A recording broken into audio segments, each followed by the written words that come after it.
for you. Have we got a show for you? And it is live. It's live. And they are the Conway Brothers. Which one's Rush? 1985, the year in which Top of the Pops had never looked more professional. When you're watching it at home, it looked like this really sophisticated nightclub. Or felt more competitive. There wasn't that much camaraderie with other bands, like whispering and talking and pointing. The show now reflected the state of Thatcher's Britain, with a new breed of ambitious pop star. We were so confident. We knew it was going to happen. Rubbing shoulders with passionate political activists. Their job was to look like they were having a great time. And here I'm singing about, war and death, strikes, nuclear weapons. All soundtracked by the rise of sample-filled electronica. Now, why anybody would want the sound of two dogs having intercourse baffled me. And topped off with a wind tunnel of big-head power ballads. You could see all the fillings in your mouth and whatever. And I couldn't watch it half the time. I was like, oh no.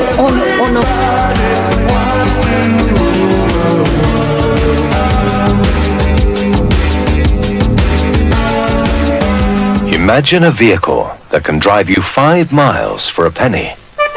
A vehicle that needs no petrol, just a battery. And that takes the press of a button to start, the squeeze of a lever to stop. The Sinclair C5. It's a new power in personal transport. January 1985 saw the birth of an 80s icon in a brave new tech world. And in a parallel universe, Top of the Pops also ventured into pastures new. Now, on one, the people and songs that are everyone's talking point in Top of the Pops. The show was still run by Michael Hurl and regularly attracted 10 million viewers. But the first episode of the year had an announcement to make. One or two changes in format on this week's Top of the Pops. Yep. Richard is now going to explain all. Well, it looks like this, you see. We went out to find out what you wanted from Top of the Pops, and the overwhelming request was more top hits. So from this week, we count down the top 10, starting with Foreigner at number 10. In days gone by, only 7 or 8 acts would feature on the show. This year, with short clips of videos from the top 10 and beyond, there would be up to 19. This would soon benefit one band in particular. Dead or Alive had struggled in '84.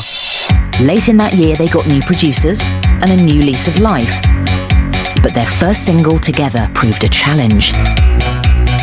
It was the most frustrating record in the history of Stock Aitken Waterman. It would go up one week, and go back the week after. Then it would go up, and it would go down. After the whole of the rest of that year, it still hadn't really cracked the top 40.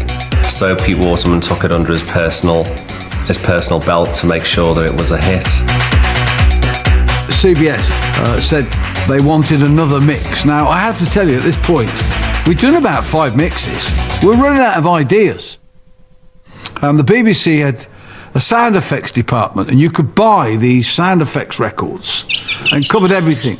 Every sound you could imagine was on these BBC archive sounds, doors, bridges, bombs, police sirens, everything. So I'm looking down at this, and I noticed there was, on one of the sound, was 2 dogs having intercourse. Now, why anybody would want the sound of 2 dogs having intercourse baffled me. We got carried away with it, and we put it on the record. So it went out just about the week before Christmas. So when we came back, first week in January, every club was playing this TDF mix. I mean, it was like the depot was full of orders.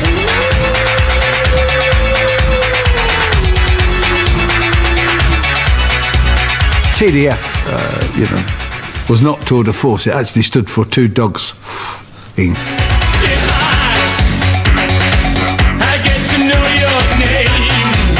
Through January '85, the TDF mix edged the song up the charts. And as fate would have it, in the last week of January, Top of the Pops introduced their new slot, featuring bands just breaking into the top 40. Then suddenly, 14 weeks in, it was number 40, and they decided to give us a break on Top of the Pops as a sort of new entry. And this song has taken 2.5 months to make the chart. From Liverpool, it's Pete Burns and Dead or Alive. You spin me round like a record. So when Michael Earl called you and said, you know, we're going to put this record on as a breaker, we knew at that point that was the break we needed.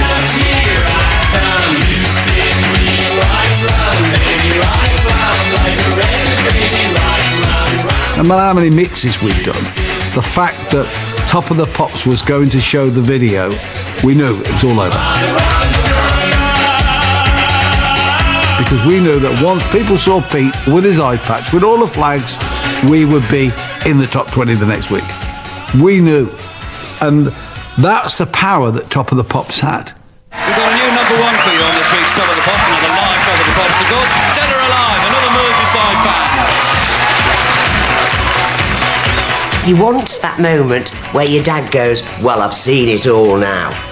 Don't you? You know, oh, well, that's ridiculous. I'm sure there were houses throughout the UK going, what's that?